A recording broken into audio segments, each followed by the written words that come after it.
Hey guys, tonight we're heading way back to a world of sand, sandals, and suspiciously judgmental cats. You're waking up in ancient Egypt, not as a pharaoh or even a priest, but as something far more sleep-deprived, a humble temple sweeper. It's a job with few perks, plenty of dust, and absolutely zero air conditioning. You'll have to navigate towering columns, holy rituals, feline supervisors, and an afternoon sun that feels like a personal attack. Honestly, you probably won't survive it without a blister or two. So, before you get comfortable, take a moment to like the video and subscribe, but only if you genuinely enjoy what I do here. I'd love to know where you're listening from, so feel free to drop your city and local time in the comments below. Now dim the lights, maybe turn on a fan for that soft background hum, and let's ease into tonight's journey together. You stir from sleep with a cough. The morning air is dry, thin, and laced with the scent of old reeds and something fishy that's probably your neighbor's breakfast. A straw mat has imprinted your cheek, and as you sit up, your back protests with the familiar stiffness of someone who has absolutely not chosen an ergonomic sleeping arrangement. Your hut is simple, a frame of papyrus reeds bound with palm fiber, plastered in mud that's cracked slightly from last week's heat wave. There's a small niche where your meager belongings sit, a chipped clay cup, a linen tunic folded neatly, and a wooden comb missing half its teeth. A stray chicken stares at you from the doorway like it owns the place. You throw on the tunic, only to find it still damp from yesterday's washing. You sniff it. Big mistake. But there's no time to dry it in the sun. You're late. Again. Stepping outside, your feet sink slightly into the sandy soil, already warm despite the early hour. The Nile glimmers in the distance, lazy and wide, flanked by palms. Somewhere, a goat is bleating with dramatic enthusiasm. You suspect it's the same goat that knocked over your water jar last week. Your neighborhood is a dense patchwork of mud brick homes, buzzing with life. Women carry baskets of barley on their heads, children chase one another with sticks, and a street vendor is loudly announcing his supply of dried figs as if he's auctioning royal treasure. As you shuffle toward the temple district, a familiar ache rises in your heels. The sandals you own, crafted from stiff palm fiber, offer about as much support as wet cardboard. You consider going barefoot, but last time that earned you a nasty splinter and a scolding from your supervisor, who believes barefoot workers bring disharmony to the temple energy. You pass under the shade of an acacia tree where an old man snoozes with a cat on his chest. "Back to the broom, boy," he mutters without opening his eyes. You nod, though you're not sure if he's talking to you or the cat. The road to the temple is lined with small altars, modest, sun-bleached stone blocks, adorned with flower garlands and occasional burnt offerings. You pause at one to whisper a quick prayer to Thoth, not for wisdom, but for shade and perhaps fewer pigeons today. Up ahead looms Karnak Temple. Even after a dozen afternoons, it never fails to make your stomach flutter. Massive pylons rise like ancient bookends, carved with stories of gods and pharaohs, of battles won and festivals thrown. The sheer scale of it makes your problems, laundry, foot blisters, missing toothbrush, seem hilariously irrelevant. But awe doesn't pay your wages, so you join the other workers assembling near the southern gate. There's Baku the pot hauler, smelling like warm onions. Jade, the sweeper's apprentice, who's always just finishing his break, and Setepi, who claims he once kissed a priestess but refuses to elaborate. "Where's your broom?" Baku grunts, eyeing you. You glance at your hands, empty, again. You bolt to the storage shed, dodging a half-dozen ducks, and grab the least bent broom left, twigs bound with linen strips, sturdy-ish if you hold it just right. A temple bell sounds, a low, resonant gong, and the priests begin to file out in pristine white linen. They look cool and clean. You look mildly haunted. The temple awaits. So does the dust, and maybe, if you're lucky, a shady corner where no one will notice if you lean on your broom for a minute or three. The linen tunic clings to your back in protest as the morning humidity ramps up. You squint toward the east, where the sun has begun its steady, vengeful climb, promising that soon the air will be thick enough to chew. Welcome to your workday. But before you can even think about entering the temple, there's the matter of appearances, namely yours. A priestess is stationed at the gate, eagle-eyed and eternally unimpressed. She gives your tunic a once-over, sniffing subtly.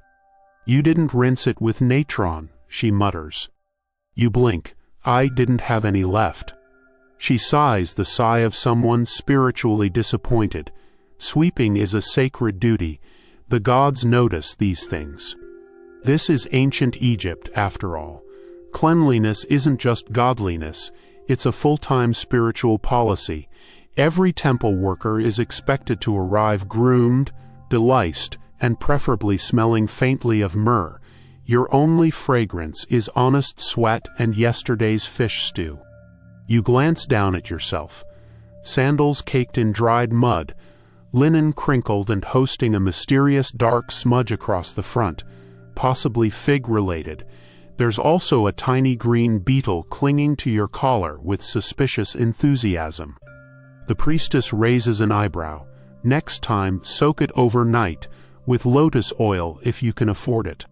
You can't, but you nod dutifully and shuffle past her into the outer courtyard before she starts quoting purity laws at you. Once inside, the temple swallows sound. You move from sun to shade as thick columns cast blessed shadows across the flagstone floor. The air smells like incense and sun-warmed limestone, tinged with a faint tang of goat, always goats. Your first task is to fetch your assignment from the temple's head steward, a man named Passer, who wears more kohl around his eyes than most nobility and appears to enjoy speaking exclusively in proverbs. Today he greets you with, "The broom that does not sweep also does not eat." "Good morning," you reply, trying not to yawn.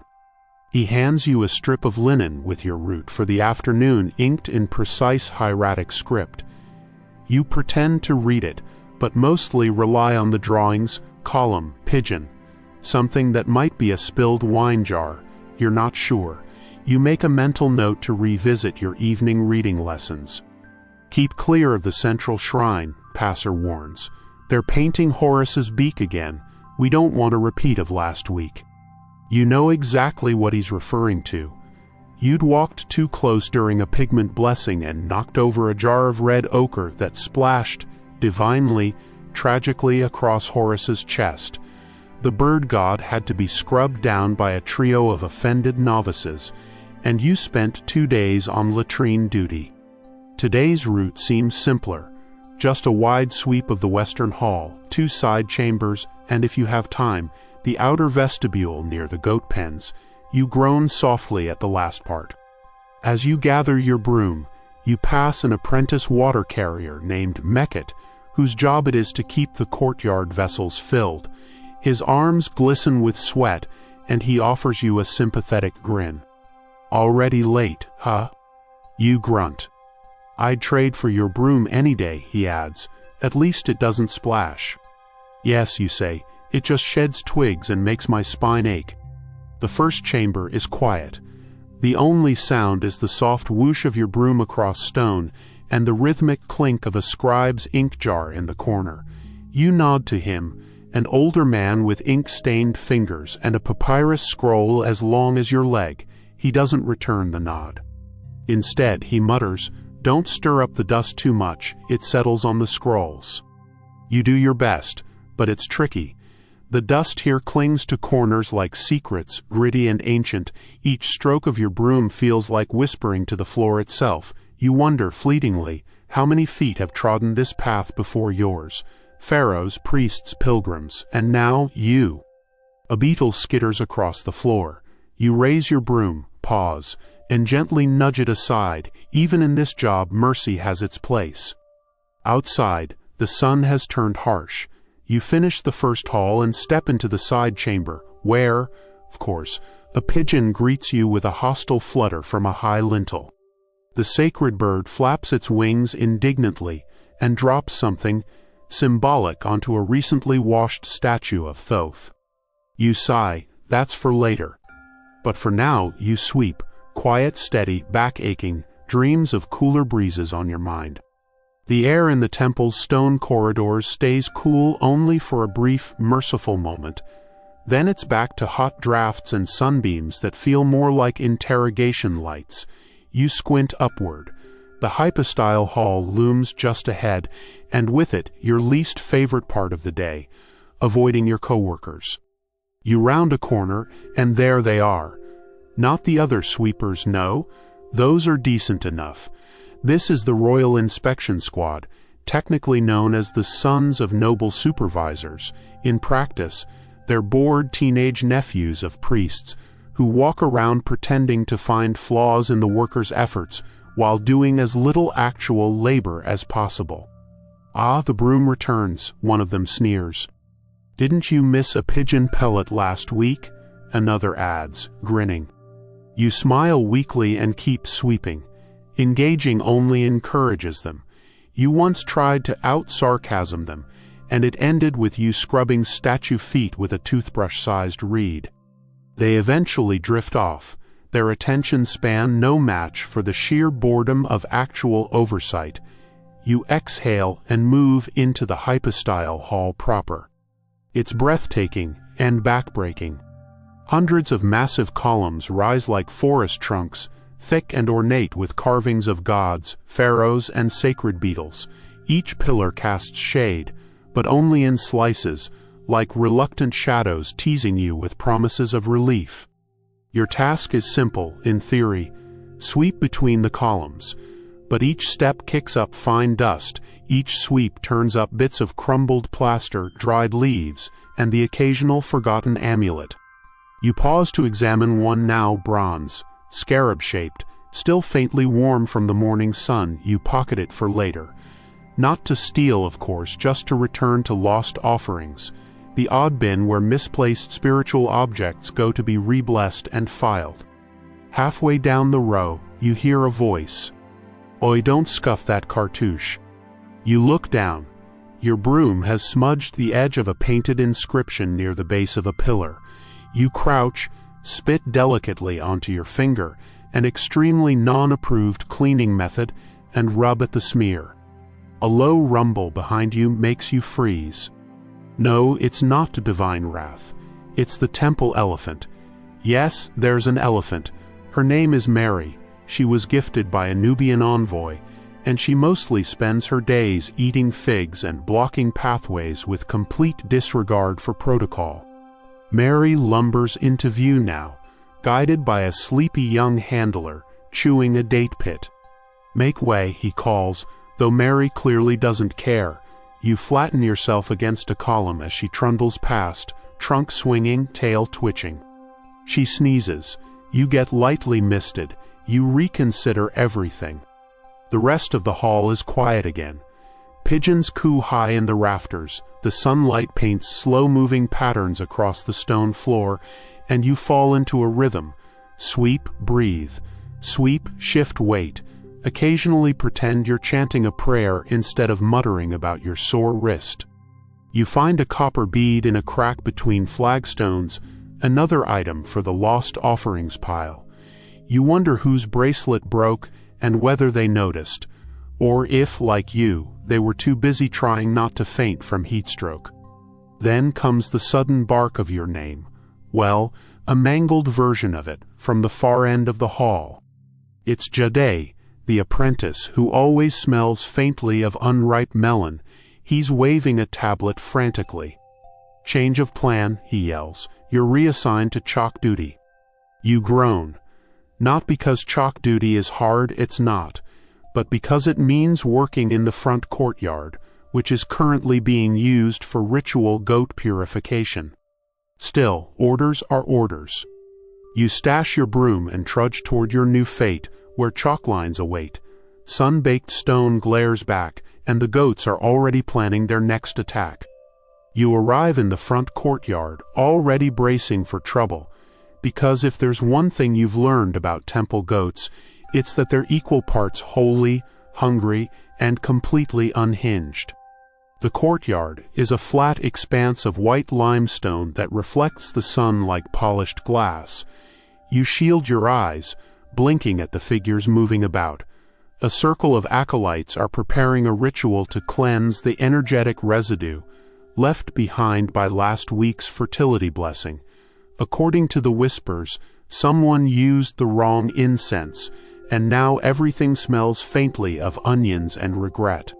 Your job here is to trace the sacred chalk outlines for the new ritual space, lines that must be precise, symmetrical, and unbroken, or else someone will definitely start talking about omens.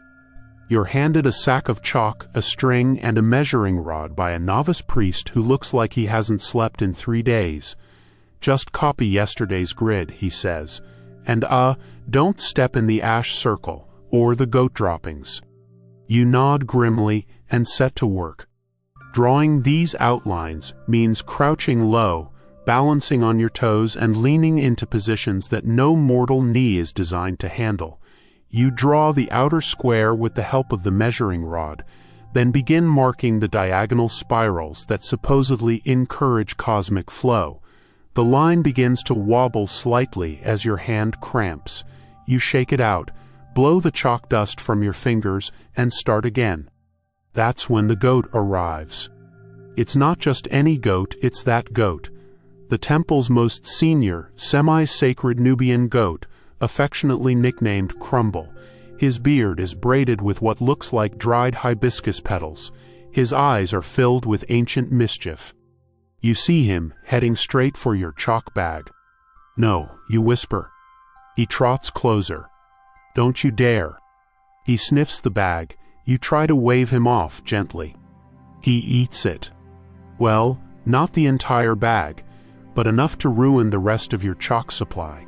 You stand there, stunned, as Crumble lets out a snort and trots off toward a young initiate's linen sash, which he also appears determined to sample. The novice priest returns just in time to see you holding an empty sack and surrounded by half-finished chalk spirals. What happened? He asks, tone hovering between panic and resignation. Divine intervention, you say. He sighs, of course. Luckily, the temple maintains a small storeroom of emergency ritual supplies. You're sent to fetch more chalk and avoid the goat pen at all costs. As you jog across the courtyard, sandals slapping against warm stone, you pass a group of pilgrims laying garlands around a statue of Hathor. One of them offers you a dried fig. You nod in thanks, bite into it, and instantly regret it. It's fermented and tastes like sadness. The storeroom is cool, dark, and slightly musty, filled with crates of dried herbs, jars of perfumed oil, and a truly alarming number of beeswax candles. You locate a box of chalk sticks, each one neatly wrapped in linen and stamped with an official lotus seal. Sacred chalk, apparently. You wonder what makes it different from regular chalk. Purer calcium, blessed by a sleepy monk. Back in the courtyard, you finish your outlines without further incident. The lines shimmer faintly in the sun, as though the chalk itself knows it's done its job well. The novice priest inspects your work with narrowed eyes, then finally nods. Good enough, he says. Now go sweep the side chamber before the incense ceremony, and don't get chalk dust on the statues this time. You roll your eyes inwardly. Last time was barely a smudge. As you make your way back into the temple, a thought crosses your mind. This entire afternoon has been an elaborate dance between dust and discipline, between ancient order and chaotic goats. And somehow you're still standing. For now. The stone floor feels especially hard under your feet as you shuffle back toward the side chamber, broom in hand once more. Your knees still ache from crouching in the courtyard, and there's a faint, chalky residue on your fingers that you swear will never come off. But for now, you're done with outdoor goat diplomacy. You're headed inside, into one of the quieter corners of the temple complex, the hallway behind the incense chamber, which also happens to double as a kind of informal marketplace for temple gossip. Here the workers gather between tasks. Not officially, of course. The priests frown on idle chatter, but when you've been on your feet since dawn and have narrowly avoided being trampled by a goat, a little idle chatter is a spiritual necessity. You enter the chamber just as a familiar voice calls out, "Well, well, look who's still alive." It's Senan, one of the oldest temple sweepers. He's sitting on an overturned amphora, chewing on something unidentifiable, and sipping from a jug that smells faintly of beer and heavily of garlic. He pats the spot beside him. You perch carefully, trying not to spill dust from your tunic. "Did Crumble get you again?" he asks, grinning. "Just the chalk this time." He chuckles. "That goat's going to be reincarnated as a pharaoh, mark my words." Around you, a few other workers trade stories, half-whispered tales of mysterious chanting heard near the northern shrine, a priest who supposedly sneezed during a royal blessing, and the latest rumor that the high priest has a secret second cat. You enjoy the lull. It's rare. The temple runs on silence and ceremony, but these stolen moments of shared fatigue, whispered jokes, and mutual eye rolls, this is the real engine that keeps the place moving. Then, of course, someone ruins it. A temple assistant barrels in, breathless. They need extra help in the main hall. One of the chalk circles was disrupted. Senan raises an eyebrow. Disrupted? By goat hooves. There's a collective groan. You, however, are spared this particular disaster. You're already being called elsewhere. Your next job is refreshingly straightforward. Sweeping out the offering alcove near the back of the chamber. It's dimly lit, tucked behind two heavy sandstone pillars, and rarely visited except during specific lunar rituals. That means it's filled with dust, scattered petals, and the occasional extremely expired fig. You make your way there and begin your usual rhythm. Sweep, gather, deposit. Avoid bumping sacred urns. Try not to sneeze. Halfway through, you notice a cluster of bees circling one of the bronze bowls. Closer inspection reveals someone's left a honey cake, an actual offering, probably meant for Hather. You weigh your options. Shoo the bees and risk being stung, or leave the dusty mess intact and risk a lecture. You settle for a compromise. You bow deeply to the cake, just in case Hather is watching, and sweep around it with exaggerated care. As you work, you catch fragments of conversation drifting from the hallway. Two junior priests discussing the upcoming incense ceremony. "Too much myrrh last time," one says. "No, that was Kaifi, the balance was off." "Do you think anyone noticed?" "Only the falcons. They were wheezing." You try not to laugh. Sound travels poorly in these thick-stoned corridors, but it does travel. Eventually, you finish the alcove. You step back and admire your work, floor clean, offerings undisturbed, no fresh goat damage, a small, rare victory. As you prepare to move on, you glance up and notice something odd carved into the upper lintel of the shrine. A tiny figure, half-worn, that looks suspiciously like a scribe asleep under a palm tree. You'd never noticed it before. Historians still argue whether that's an intentional depiction. Senan's voice murmurs behind you, making you jump. You hadn't heard him approach. Some say it's a cautionary tale. Others think it's just a bored stonemason. You smile. It figures nothing in this temple is ever just decoration. Everything means something, even if no one quite agrees on what. You're about to ask Senan more when the temple bells chime again. Time to move. The incense ceremony is about to begin, and the air's about to get thick with sacred smoke and whispered prayers. You grab your broom, Stretch your aching shoulders and prepare to sweep your way into the next chamber and the next odd little task in this long, warm, dust-scented day. You head toward the incense chamber, drawn by the unmistakable aroma of sandalwood, cinnamon, and something sharply resinous that always makes your nose itch. As you approach, the air grows thicker, not just with scent, but with solemnity. This part of the temple is serious business. Rituals happen here. Prayers get chanted. Eyes close. Spirits allegedly listen. You try to look appropriately devout as you shuffle in with your broom. The chamber is warm, dim, and lined with shallow stone basins filled with glowing coals. Thin trails of fragrant smoke curl up toward the high ceiling like elegant question marks. At the center stands a wide bronze brazier, freshly lit, and beside it, an altar with an offering tray arranged with methodical precision. Dried lotus petals, molded incense pellets, and a curious little bowl of lentil mash. This last item gives you pause. You squint. Yep, definitely lentils, still steaming. A monk in fine white linen spots you. His face is serene, but his eyebrows speak volumes. You're the sweeper for this wing? You nod, then immediately regret it. A puff of smoke from the brazier hits you square in the sinuses. Good, he says, careful near the altar, we're mid-ritual. You step cautiously, sweeping only the outer edge of the room, staying far from the sacred coals. It's quiet, almost too quiet. Even the air seems to hum with tension, or maybe that's just the buzzing in your ears from the smoke. Then the monk claps once, and two junior initiates enter carrying jugs of rose water. One slips slightly on a patch of spilled oil, rights himself with a panicked squeak, and looks around to see if anyone noticed. You did. You sweep the oil trail before anyone else can slip and accidentally knock a sacred flaming brazier into a statue of Isis. Then comes the lentil moment.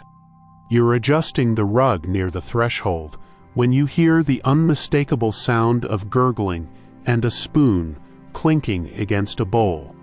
You glance up. One of the junior monks is definitely eating the offering.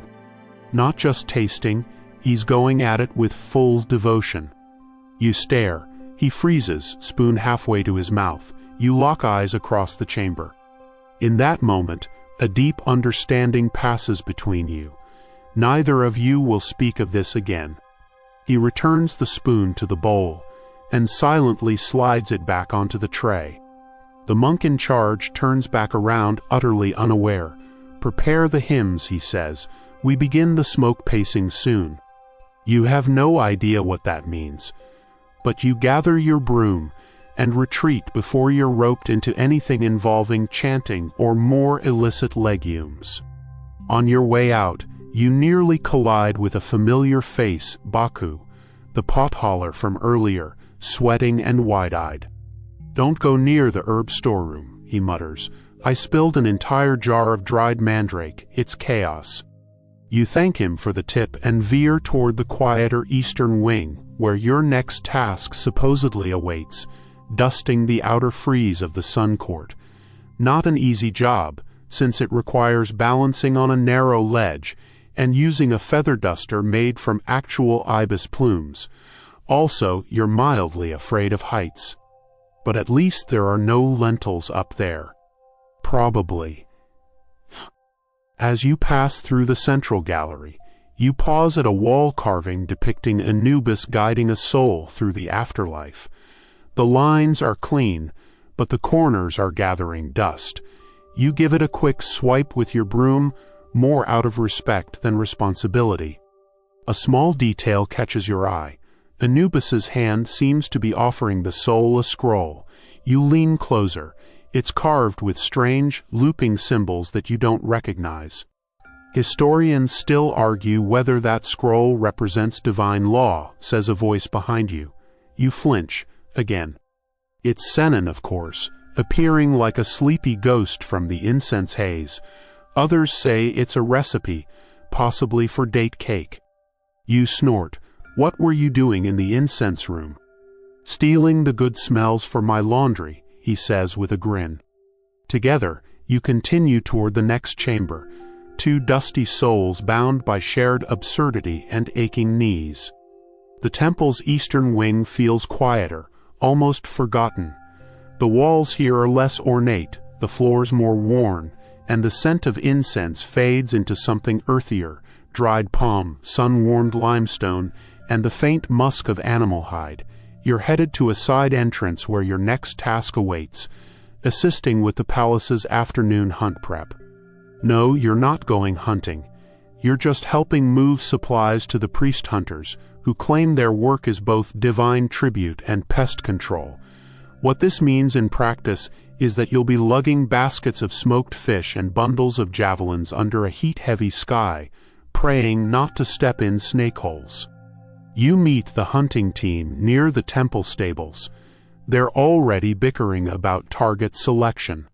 "No more ibis," one says, checking his blade for rust. "Last time we ate ibis, I had dreams for 3 days." "The priest said that was a blessing," another argues. "Blessing or not, it bit me before it died." You pretend not to hear. Your job is to help them load the supplies onto a waiting cart, old, creaky, and pulled by a donkey with a bad attitude. You try lifting a bundle of javelins and instantly regret your life choices. They're heavier than they look and awkward to balance. "Careful," warns the lead hunter, a man named Comet, whose beard is braided and whose left sandal is perpetually unfastened. "Those heads are sharp.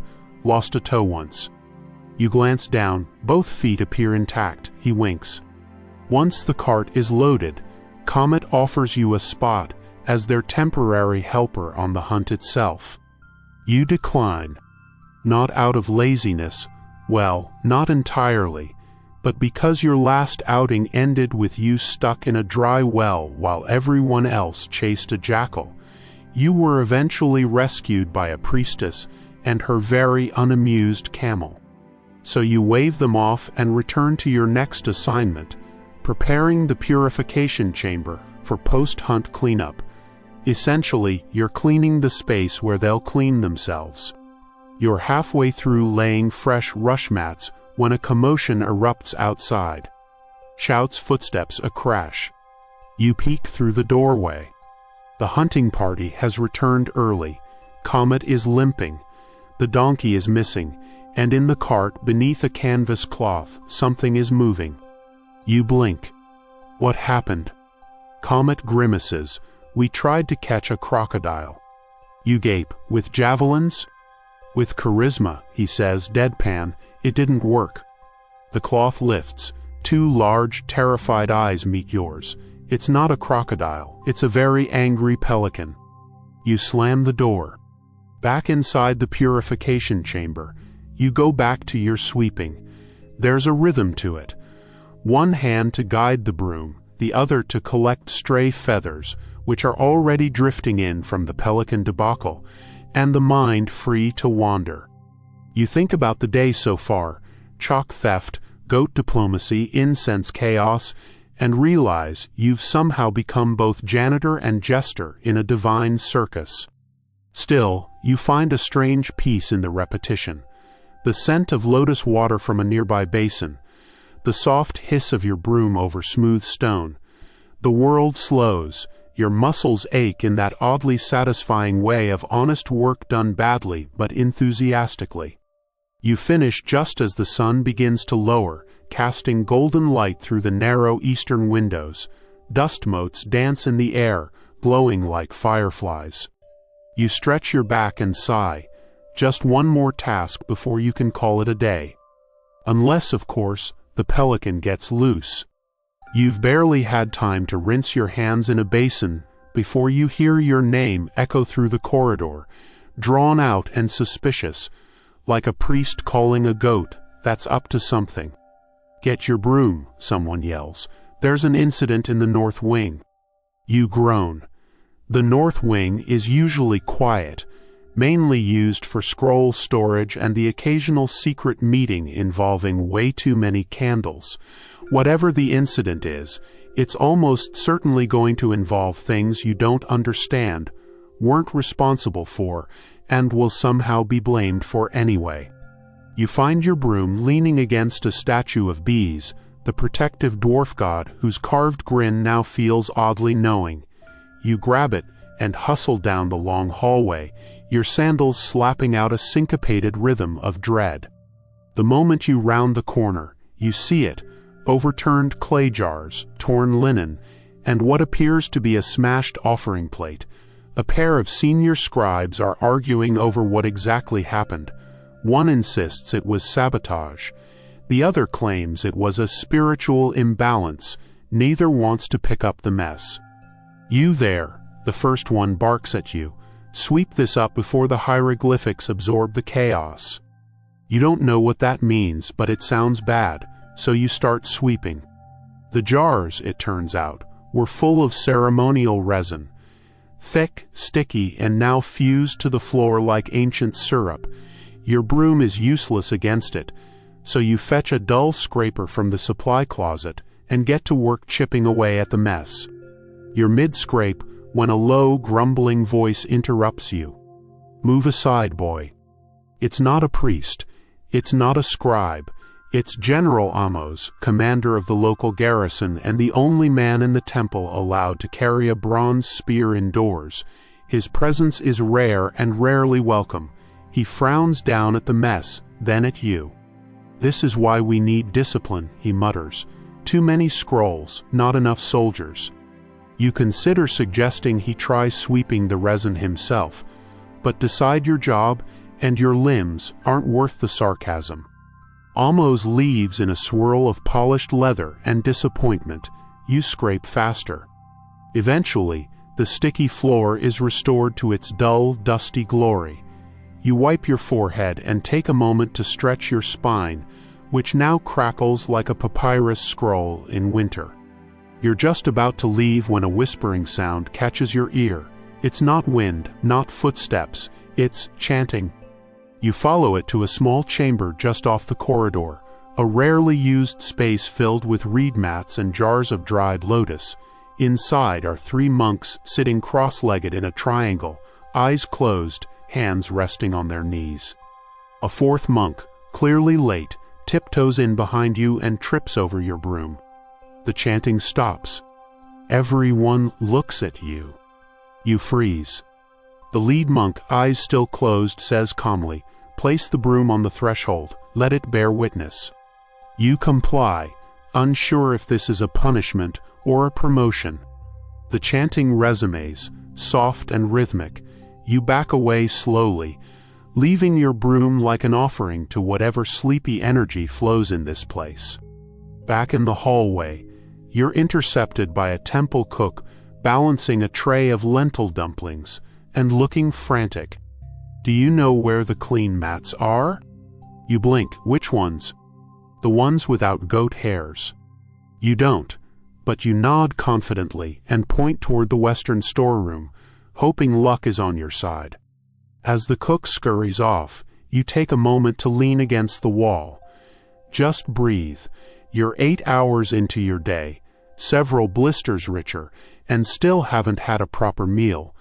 But there's something quietly noble about surviving this long without causing any major temple disasters. At least, none that anyone can prove were your fault. You've barely caught your breath when your next task arrives, not by scroll or summons, but via a panicked novice who sprints down the corridor, arms flailing, hair stuck to his face with what looks like honey.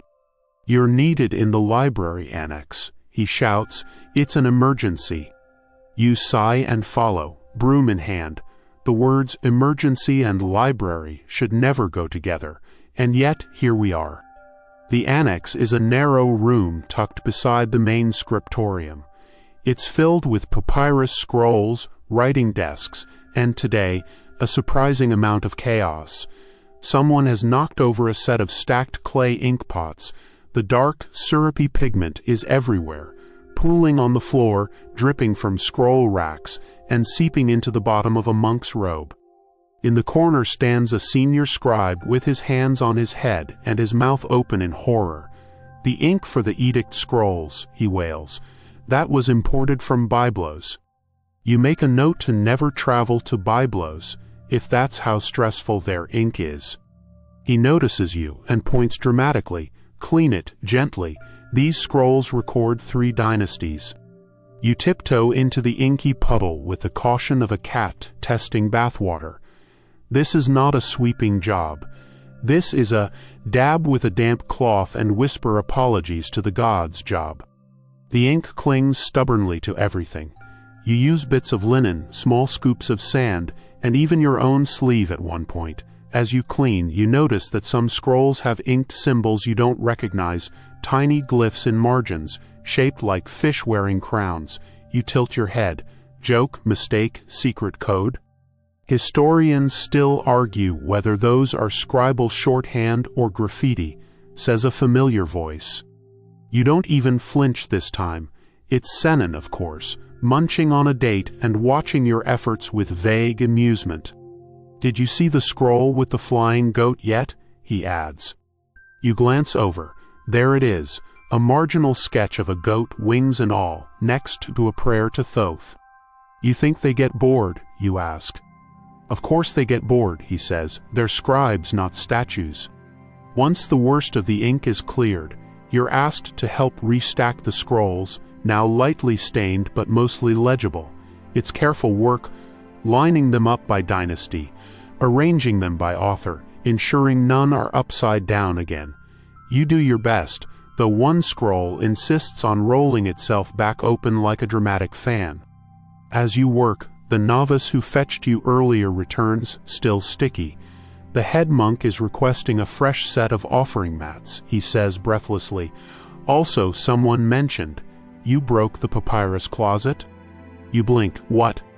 Turns out, while you were cleaning, someone else tripped into the storeroom, knocked over the papyrus shelf, and left. You, as the nearest broom wielder, are now the prime suspect. The head scribe doesn't believe your innocence. He just sighs and says, "Fix it," quietly. You find the storeroom in mild disarray. Scrolls lie scattered like leaves, and a pottery shard crunches under your foot. You start collecting everything, rearranging the bundles by topic: land grants, harvest taxes, priestly dreams involving hippos. Then you find a scroll labeled recipes and remedies. You can't help yourself. You peek. The remedies range from clever fig paste for sore gums to absurd wearing crocodile teeth for bravery. The recipes include stewed lotus root, honey-cured duck, and a sweet cake allegedly favored by Pharaoh Sneferu. You copy that one onto your palm with ink-smudged fingers. Eventually, everything's more or less back in place. You return to your broom, catch a glimpse of yourself in a polished brass bowl, and barely recognize the dusty, ink-smeared figure staring back. You've aged a year this afternoon, at least. Still, you're mostly intact. No papyrus was irreparably harmed. And maybe, if you hurry, there's a leftover lentil dumpling waiting in the kitchens.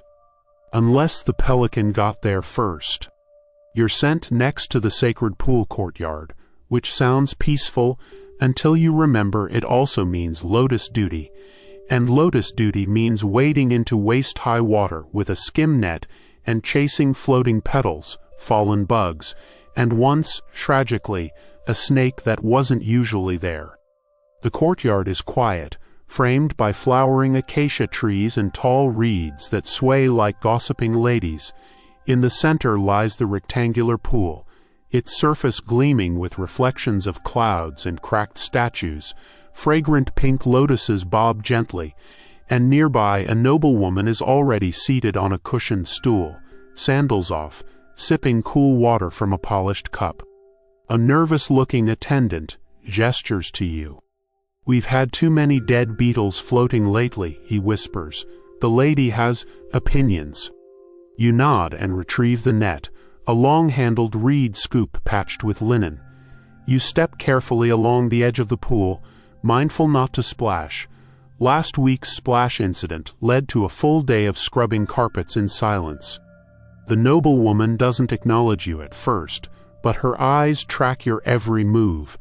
You skim a beetle, a wilting lotus petal, and something suspiciously bread-like. You decide not to ask. Then, disaster. You reach too far and your sandal slips. There's a splash, not a big one, but enough. You freeze. The lady's brow arches the tiniest degree.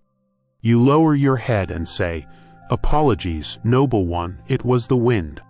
"The wind wears sandals now?" she replies, without looking up. You consider joining the beetle at the bottom of the pool. But instead she sighs and waves a hand. "Continue, and avoid the west corner, the frogs are mating again." You nod furiously and adjust your path. Sure enough, faint croaking echoes from the shadows.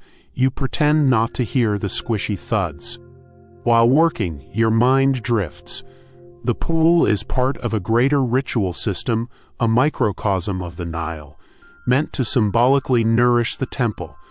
The lotuses you're skimming are sacred, their blooms used in offerings, their scent said to soothe divine tempers. And yet, here you are, wading in ankle-deep muck and pretending not to see a frog, trying to romance a sandal. A priest approaches just as you scoop the last of the debris. He carries a scroll and an expression of mild panic. "We're missing a perfume jar," he says. "One of the alabaster ones, small, carved with lotus motifs. The high priest wants it for the evening ceremony." You gesture vaguely toward the courtyard. "Might have floated off." "Perfume jars don't float," he says flatly.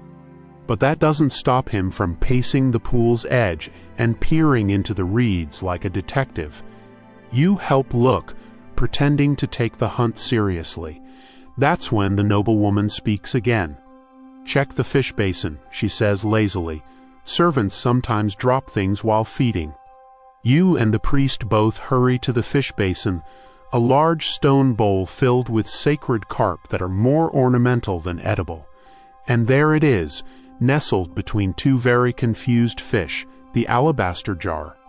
You rescue it with your net and hand it over like a trophy. The priest thanks you in a tone suggesting he'll forget your help within the hour. Still, you count it as a win. You're gathering your tools when the noblewoman finally addresses you directly. "You're the broom boy, aren't you?" You nod. You work hard, clumsy but thorough. You're unsure whether that's a compliment or a veiled job review. You bow anyway. "I like that. Next time you're sweeping the courtyard, bring sweet incense, the cedar kind, not that horrible myrblend." You bow again, deeper this time, and back away before she can assign more scent-based tasks. As you leave, you glance once more at the pool. The breeze has picked up, ruffling the surface and setting the lotus blossoms swaying like little pink boats. A frog croaks triumphantly from the west corner. You sigh, on to the next job. By the time you return your net and brush the frog slime off your tunic, you've been reassigned yet again, this time to the inner shrine corridor, where a statue of Sobek, the crocodile god, has apparently gone temperamental. You're not sure what that means. Statues, as a rule, don't throw tantrums. But in temples, people speak about gods like roommates, moody, unpredictable, and prone to feeling disrespected if you move their offering bowl an inch to the left. The corridor itself is narrow and dim, lit by oil lamps that cast dancing shadows on the walls. The Sobek statue sits at the far end, massive and glistening with a recent polish. He's mid-stride, teeth bared, wearing an expression of eternal vigilance. There's a faint, sour smell lingering in the air. A priest greets you with the weariness of someone who has dealt with one too many spiritual crises. "We believe the incense burner is cracked," he says. "Sobek's shrine smells of burnt garlic. It's not ideal." You're given a soft cloth, a tray of fresh lotus petals, and instructions to tidy up the shrine while the new burner is fetched. As you begin, you notice the offering bowl is half full of something resembling date paste but with bits of fish mixed in. A delicacy, apparently. You resist the urge to gag and gently move it aside. Then comes the real challenge: smoke. A gust of wind sneaks in through a high vent, and the last of the old incense wafts up directly into your eyes. You blink, stumble, and in doing so, lightly bump the statue's pedestal. A soft clink follows. One of Sobek's decorative inlays, a tiny shell set in his headdress, falls off. You freeze. It didn't break, it just popped loose. Still, you're now standing in a sacred corridor, holding a crocodile god's forehead accessory.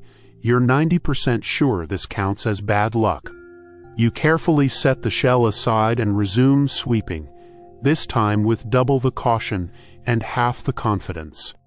That's when a small group enters. Temple musicians, here to prepare for the evening ritual.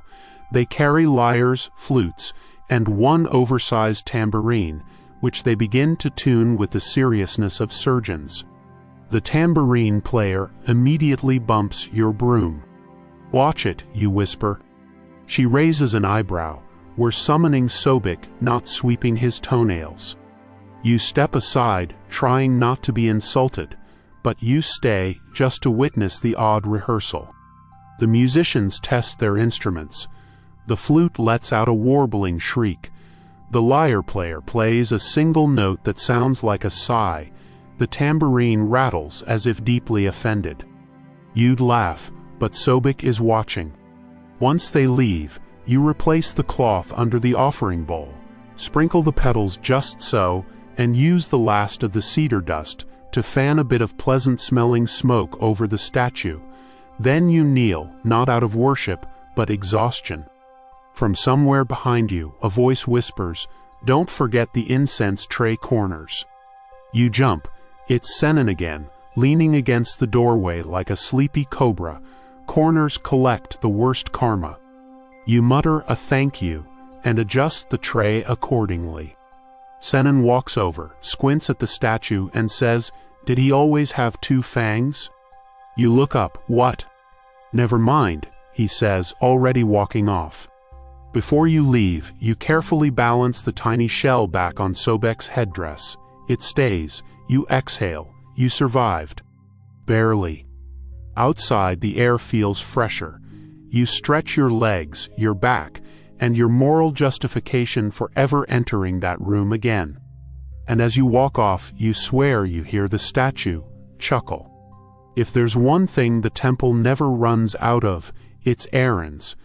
You're summoned next to assist with one of the more peculiar operations, the Temple Comfort Committee. You didn't know there was a comfort committee. Apparently, it's a small group of priests and junior architects whose job is to ensure that temple visitors, staff, and divine statues all remain reasonably comfortable in the blazing Egyptian heat. Today's mission: shade, water, and more trees. You meet the committee near the southern colonnade, where a palm leaf canopy is being installed over the visitor benches. Two men are arguing about angles.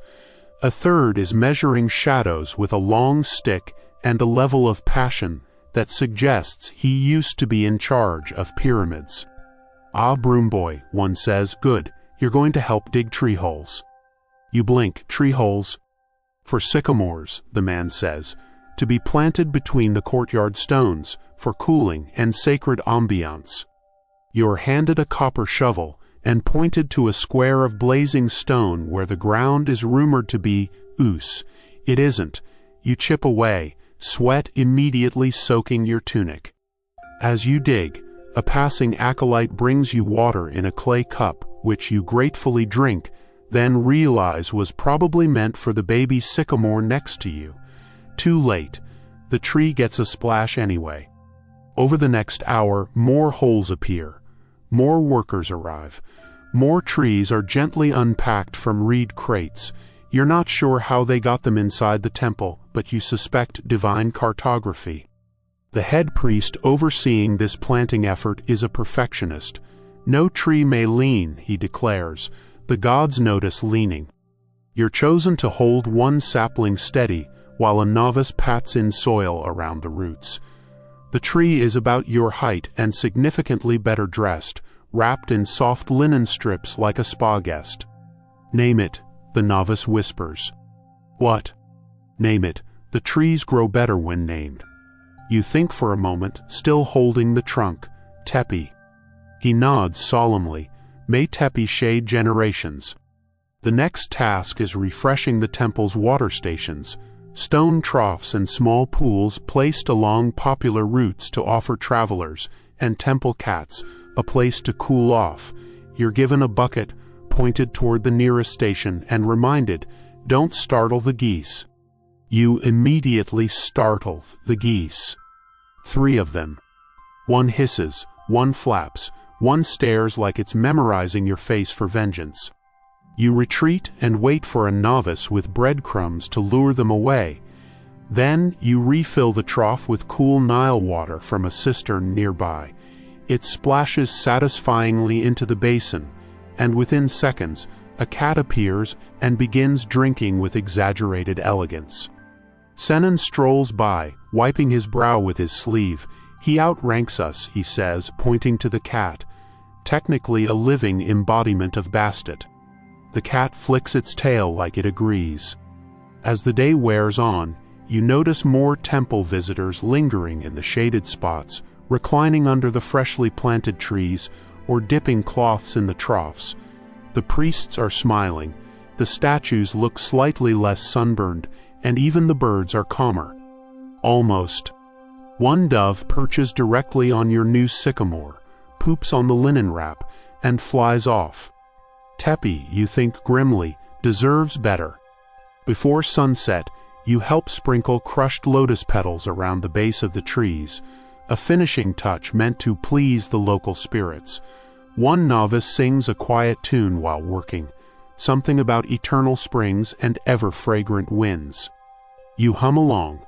Your hands are dirty, your tunic is soaked, and your knees feel like they've been traded for old clay bricks.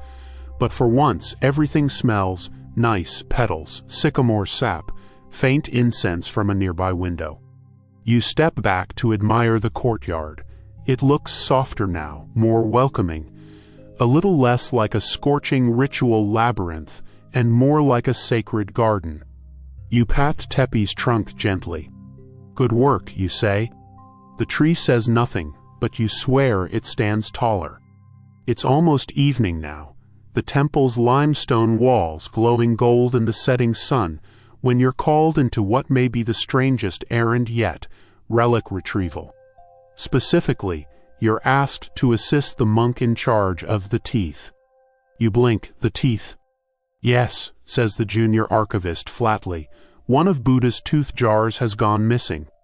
You pause. Buddha. The monk sighs. It's not the Buddha. It's a relic of someone claiming lineage. Maybe, possibly. No one agrees, but the high priest believes it helps dreams come faster, so it's sacred now. Just go to the reliquary and bring back the leftmost jar on the second shelf. Do not touch the top shelf.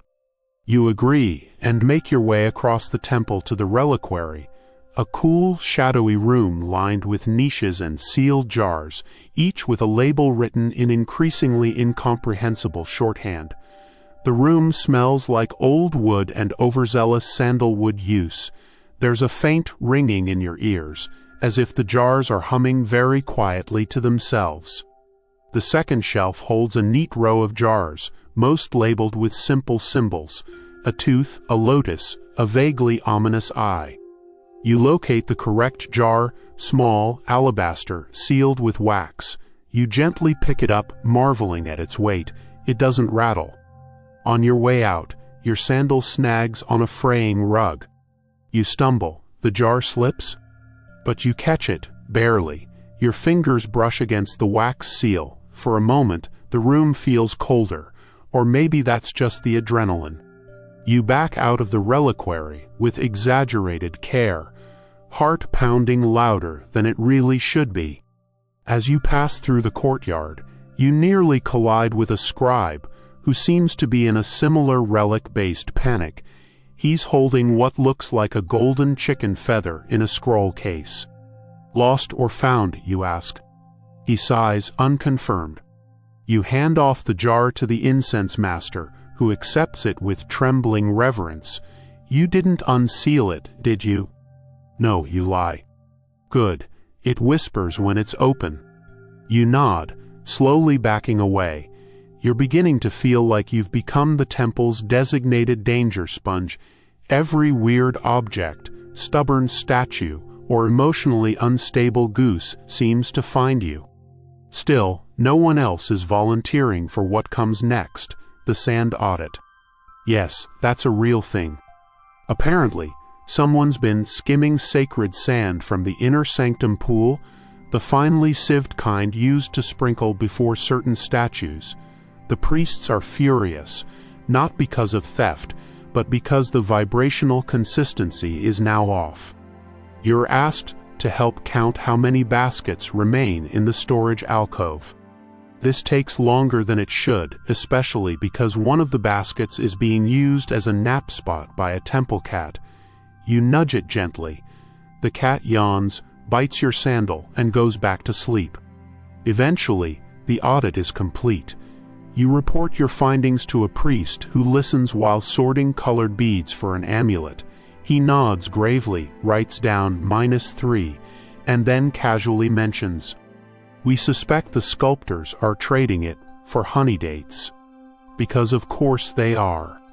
To reward your efforts, you're sent to observe, but not participate in a small evening ceremony where a single relic is displayed to a select group of visitors. The temple bell chimes, oil lamps flicker, a soft chant begins, low and rhythmic. A small alabaster jar, maybe the very one you carried, is placed on a pedestal. No one speaks, no one moves. And then, as the last note fades, someone sneezes. It echoes like a gong. No one laughs, but every eye flickers sideways. You stifle your own smile and feel oddly at peace. You survive the tooth jar. You survive the whisper rumors. You even survive the sneezing acolyte. And if you're lucky, maybe tomorrow's job will involve something slightly less spiritually flammable. The morning after the tooth jar incident, you're summoned not by a priest, but by a scribe with sea salt in his hair and a scroll sealed with royal wax. "You've been selected for cargo escort duty," he announces. You blink, broom still in hand. "Cargo?" He gestures toward the docks, temple goods, southbound. You hesitate. You've never been south of the fish market, but when a scroll says go, you go. Within the hour, you're standing beside a modest trading boat bobbing at the Nile's edge. Palm sails flap gently in the breeze. The deck is cluttered with baskets, urns, folded linens, and something wrapped very carefully in lotus-dyed cloth. You recognize a few familiar faces.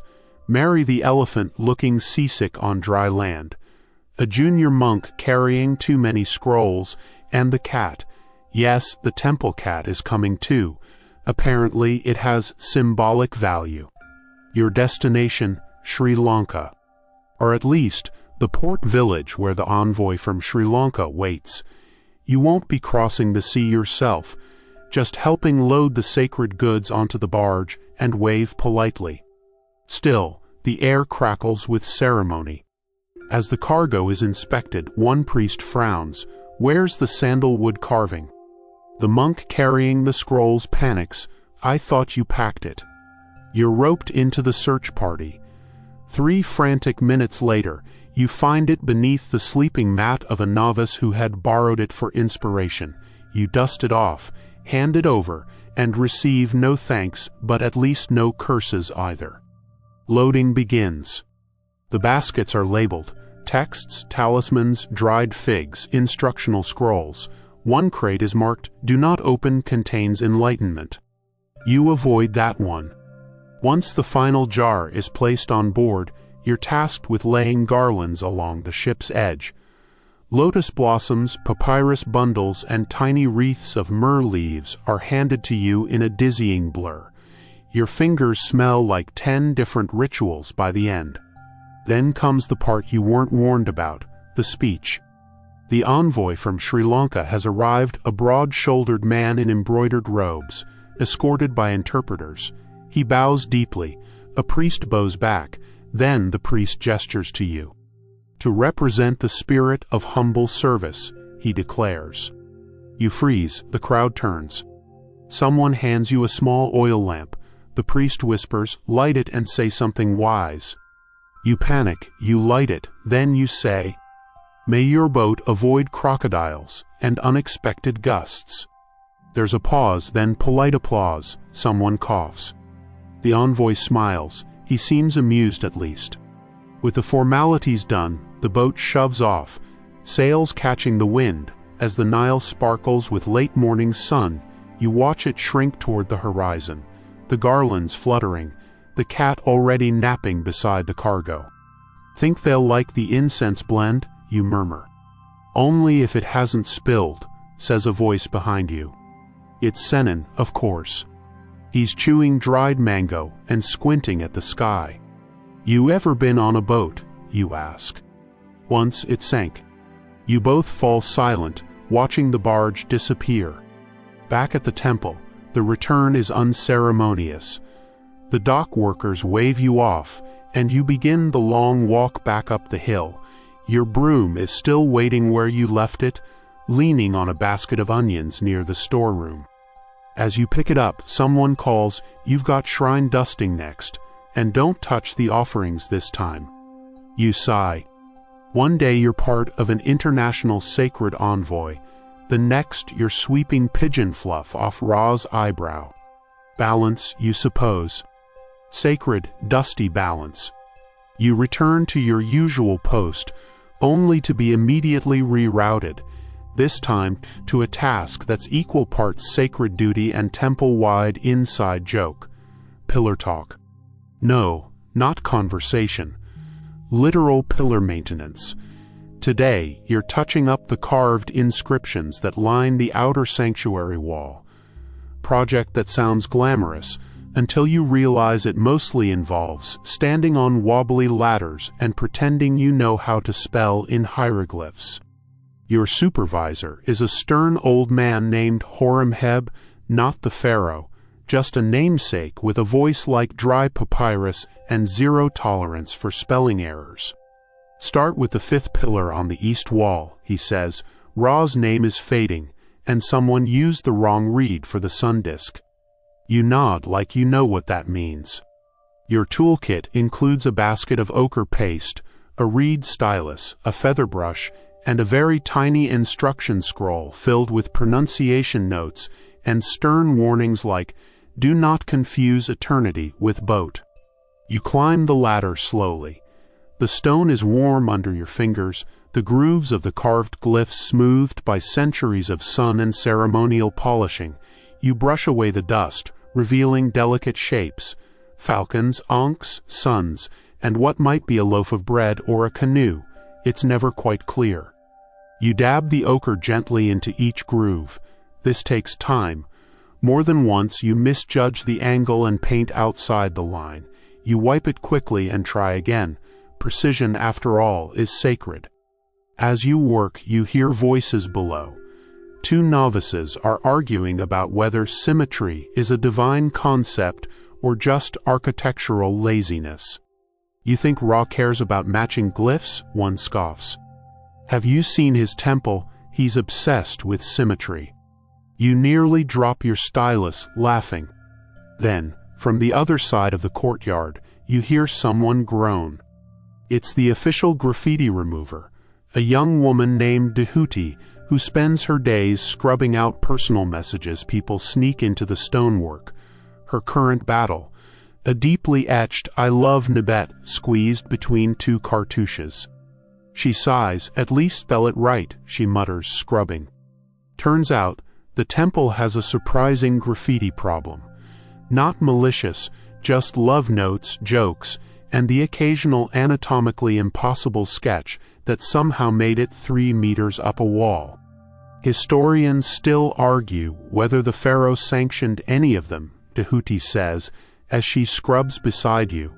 One theory is that they used to commission jokes. You raise an eyebrow, like divine memes? Exactly, sacred banter. You finish repainting Ra's name and move on to a column decorated with a lion-headed goddess. Her snarl is majestic, her pupils are wonky. You resist the urge to even them out. Oremheb said no artistic liberties. The midday sun climbs higher, and your hand cramps from precision work. You descend the ladder for a break and find a shaded spot beneath a half-carved statue of Thoth. Senan joins you with a palm frond fan and half a melon. "Let me guess," he says, glancing at your ochre-streaked fingers. "You've become a linguist now." "More of a stencil technician," you mutter. "Careful," he says. "Last person who got creative with a cartouche ended up repainting flood measurements for a week." You groan. Back at the wall, you're now tasked with touching up a damaged line of symbols dedicated to Hather.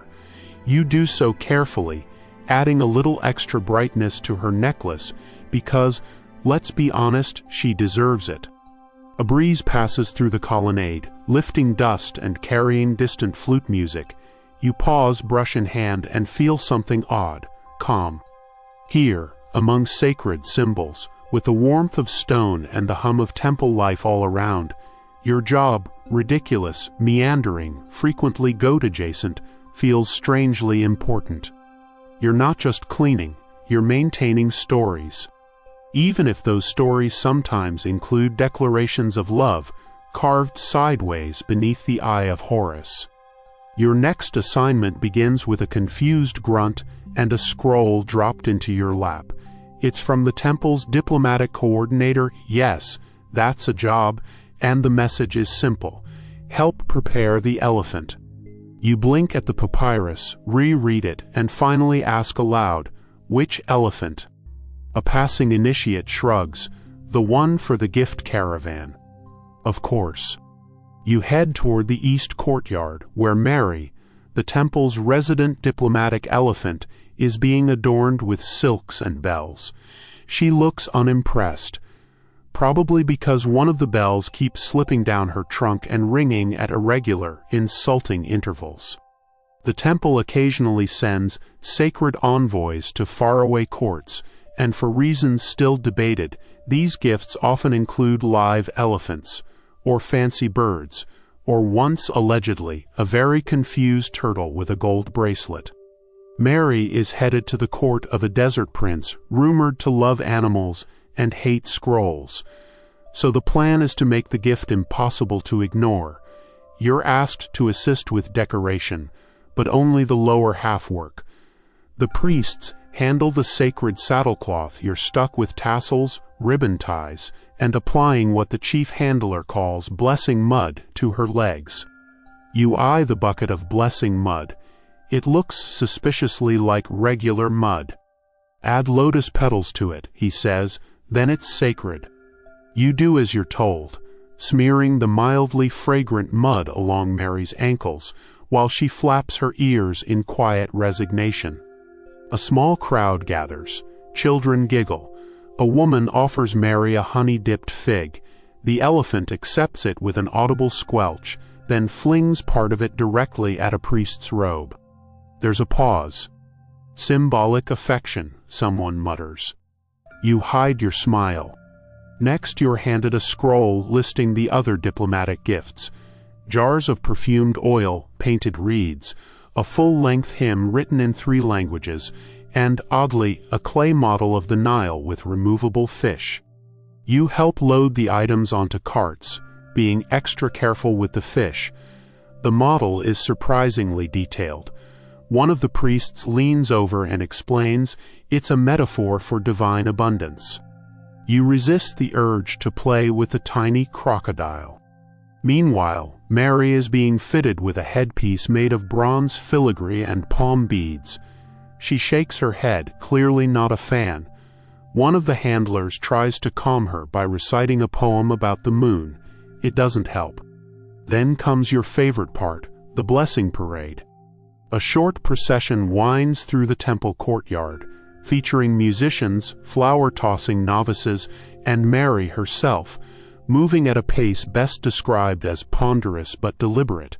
You're asked to walk beside her, scattering crushed rose petals like a very tired, underpaid priest of spring. The crowd cheers politely. A dove flies overhead. One of the musicians sneezes into his flute. As the parade ends, the caravan prepares to depart for the river. Mary lumbers aboard a wide barge, her bells now jangling in tune with the oars. You wave, half to the elephant and half to your aching arms. Senan appears beside you, eating a tamarind pod. Did you know the prince once sent back a sacred goose because it looked judgmental? You sigh. If they reject Mary, I'm hiding in the lost scroll closet. Senan grins. Make room for me. You return to the temple as the caravan disappears down the Nile. The courtyard feels quieter now, like someone just turned the volume down on an ancient radio. You pass by the stables, the garden plots, and a cat lounging on a fresco of Ra, tail flicking right over the sun disk. You glance at the sky, still blue, still hot, still filled with gods who may or may not be amused by elephant pageantry. You pick up your broom and keep walking. Because even after diplomatic elephants and blessing mud, there's always more to sweep. You're back in the shadowed rear wing of the temple when your next assignment arrives via clay tablet and half a loaf of stale bread left for you, apparently, as both message and incentive. The note reads, "Assistance required in rehabilitation quarters." Yes, that room. You groan. That room is the temple's unofficial detention chamber, more poetic than punitive.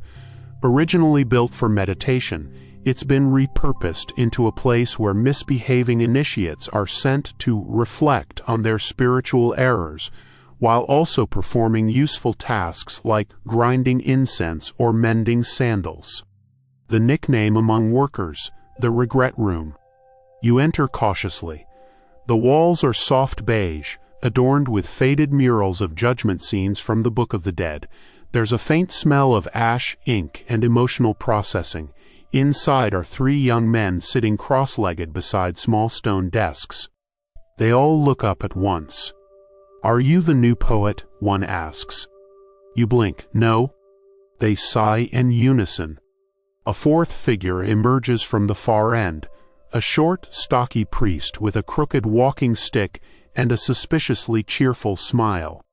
"Welcome to the prison of personal growth," he says brightly.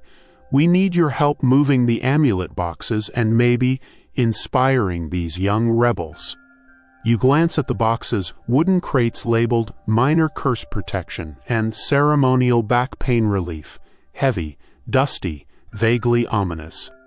As you begin shifting them onto shelves, one of the detainees asks, "You ever write poetry?"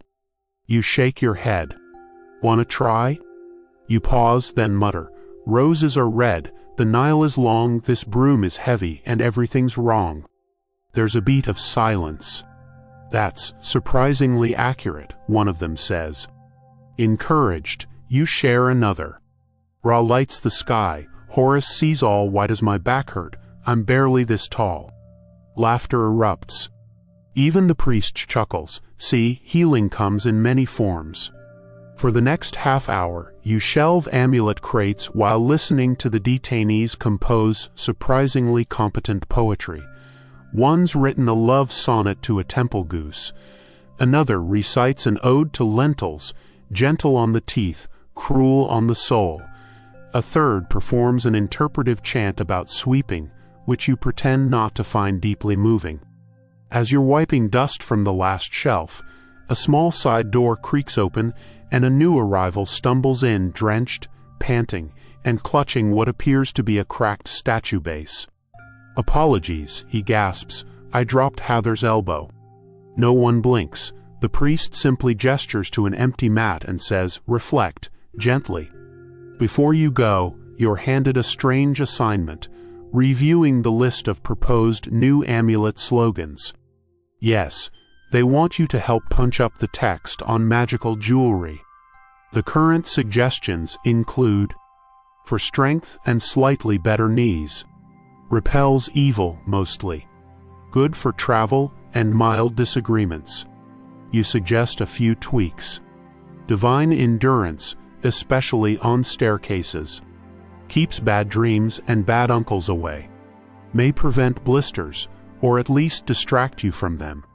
The priest claps you on the back. You've got the touch. You're not sure if that's a compliment or a warning.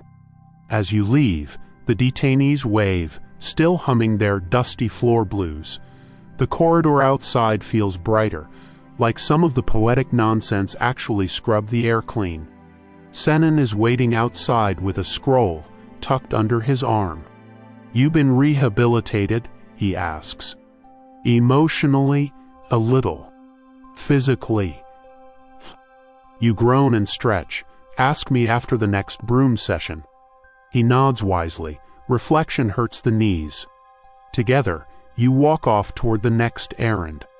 Poems in your pocket, dust on your sandals, and the faintest feeling that maybe, just maybe, you're contributing to something sacred, ridiculous, and strangely soothing. You're hoping for something simple next, maybe arranging offering bowls or organizing beetle-shaped amulets by size. Instead, you're handed a folded linen slip from the head steward, sealed with blue wax and scented like overripe figs. You break it open. His Majesty's wife will be observing today's rituals. Be visible, but not memorable. You sigh. Nothing good ever begins with a queen observing. You're assigned to the outer cloister, tasked with sweeping decorative petals into formation along the processional path. It's tedious but calming until someone whispers, "She's here." The Queen. She arrives without fanfare, but with an entourage that could escort a small army. Robed in translucent linen with gold-threaded sandals and eye paint that could kill a man at 20 paces, she glides like she owns gravity. You flatten yourself against a pillar, eyes on your broom as she passes within arm's length. The only sound is the jingling of her wrist bells and the sharp click of her tongue when she sees the offering plates, arranged, it turns out, slightly asymmetrically. You're not even the one who set them, but you feel guilty anyway. Then comes the moment that changes your day, if not your temple career. The Queen stops, turns, points at you. You freeze. She steps forward. "This one," she says, not to you, but to her steward. "He's the one with the broom from the crocodile shrine." You blink. She knows. Apparently, word of your incident in Sobek's chamber has traveled and mutated. According to her, you calmed the crocodile's spirit and realigned its incense aura. You consider correcting her. You decide not to. Instead, you bow. She watches you sweep for a moment, then murmurs, "You could be less dramatic about it." You nod, adjusting your grip on the broom. Her gaze lingers. You've missed a petal. You glance down. There it is, one rebellious pink lotus, stubbornly clinging to the edge of the path. You sweep it, slowly, reverently. She smirks, acceptable. Then she's gone, trailing perfume and mystery. You stand there, heart pounding, broom trembling slightly, until Senan ambles over. "Well," he says, "you've impressed royalty." You exhale. "She called me dramatic." Which, frankly, is fair. Later that afternoon, you're called to assist with scroll storage. On your way there, you pass a group of high-ranking priestesses discussing new ritual additions and hear your name again. Apparently, the Queen has proposed a new sweeping ceremony. You pause. "A what?" "Symbolic purification by broom," one of the acolytes explains, "inspired by your grace." You snort. "I tripped over a goat last week." She says it showed humility. You don't know whether to feel honored or horrified. In the scroll room, you find a new addition to the duty chart, Pathway Embellishment Consultant, Provisional. You laugh out loud. Later, as the sun dips behind the pylons, casting long shadows over the courtyard, you find a quiet bench and sit beside your broom like it's an old friend. Senan joins you with roasted chickpeas and a skeptical look. "You going to let this go to your head?" he asks. You shake your head, "Not unless the broom gets its own chair." He offers you a handful of chickpeas. You both eat in silence, listening to the low rustle of linen robes and the distant cooing of doves. You're still tired, still dusty, but for the first time, a little part of you believes you might actually be good at this. Or at least extremely decorative. You wake the next morning to find your name scratched onto a shard of pottery wedged into your doorway. This is never good news. The note reads, "Attendance required in the mortuary annex. Bring your broom." You sigh. The annex means one thing: the mummies. The chamber itself is tucked deep into the rear of the temple complex, past a series of narrow corridors that smell like salt and old secrets. When you arrive, a thin, precise man in black linen nods at you. His title is Preparation Overseer, though most just call him the Rapper. "Dust accumulates," he says simply, gesturing toward the walls and floors of the preparation room. "We can't have lint on the linen." Your task is straightforward. Keep the space clean while he and his assistants finish dressing a nobleman for eternity. You sweep slowly, trying to avoid looking too closely at the central figure on the slab. The nobleman's face is covered with a gold mask now, but you swear the eyes behind it still know things. A bowl of natron spills nearby. You sweep it into a neat pile, catching whiffs of the sharp, mineral tang used to dry the body. One assistant whispers prayers as she adjusts the amulets nestled into the linen layers. You do your best to stay silent, respectful, and absolutely unnoticeable. Then you're summoned to another corner of the annex, where a row of old sarcophagi sits waiting for inspection. Your job: dust the outer surfaces with a feather brush. The designs are exquisite: painted eyes, jackals, scarabs, and sprawling spells spiraling around the edges. You work carefully, tracing the lines with your brush, trying not to sneeze. One lid features a woman's serene face, another has the open wings of Isis, the third has graffiti, a crudely drawn cat wearing a crown. "Historians still argue whether that was protest art," murmurs Senan, appearing behind you once again, holding a fig pastry. You jump. "How are you always here?" "I like the quiet," he says, chewing, "and the air's cooler near the dead." He walks with you as you sweep the final stretch of the annex floor. The work is solemn but not frightening. There's something oddly peaceful about it. The dead aren't picky. They don't complain about petal alignment or mispronounced prayers. Still, you feel a tug of unease when you're asked to help seal a tomb box.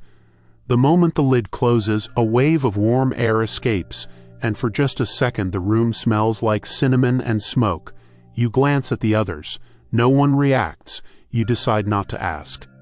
Later, while cleaning the lintels near the annex door, you overhear two priests murmuring about your name being listed for final hour services. You blink. That's a ceremonial post reserved for those nearing retirement or death. You're neither, hopefully. Turns out it's a misprint. Someone confused you with a retired washerman named Menon. You laugh. Then you realize the other Menon is also sweeping today. You find him later, stooped, kind-eyed, and working slowly beneath a statue of Ma. "Broom twins," he says, chuckling. "Only one of us is closer to judgment." You help him finish his sweeping, and in return he shares half an almond cake wrapped in fig leaves. It's the best thing you've eaten all week. As twilight falls and the last torch is lit in the annex, you take a final walk past the sealed sarcophagi. They sit silent and still, but somehow not lonely. The air hums with age, but not fear. You bow once, lightly, with your broom held across your chest. Not for the dead, for the work. Because even sweeping matters when the gods are watching. Evening settles like silk over the temple as your final task finds you. polishing the incense holders and torch stands in the outer court, simple work, repetitive, and perfect for weary hands. The wind carries the soft clatter of sandals, the occasional hiss of doused torches, and faint laughter from the kitchens.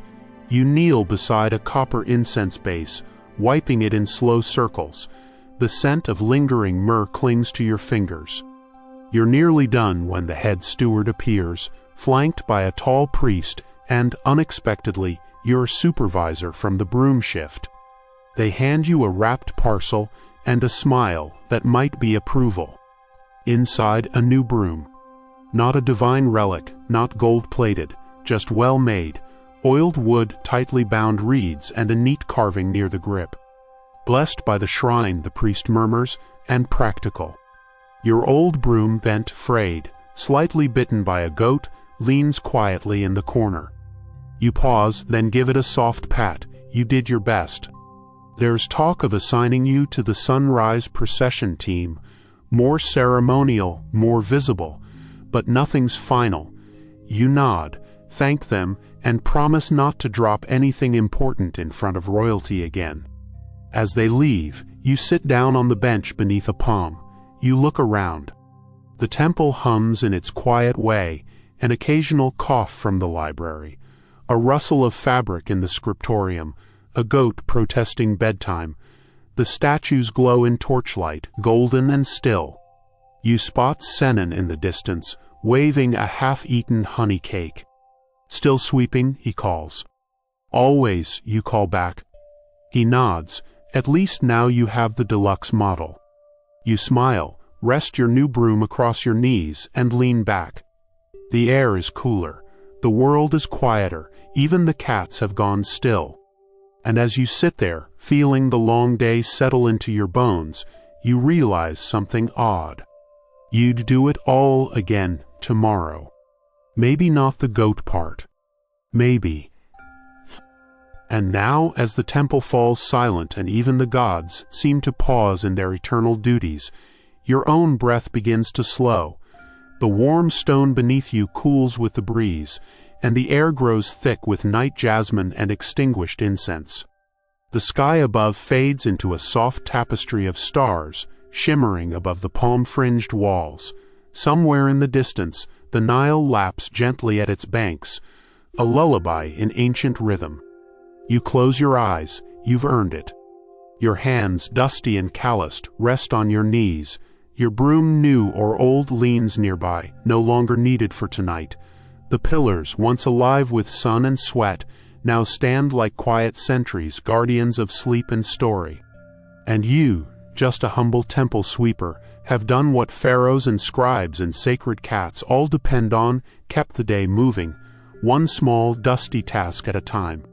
So let the stars turn overhead. Let the gods doze behind their golden masks. Let the world forget its hurry, its noise, its ritual chaos. Here, in this soft-edged moment, nothing more is asked of you. Only rest. Only breath. Only the gentle drift of sleep on lotus-scented air. Good night, dear temple sweeper. Sweet dreams.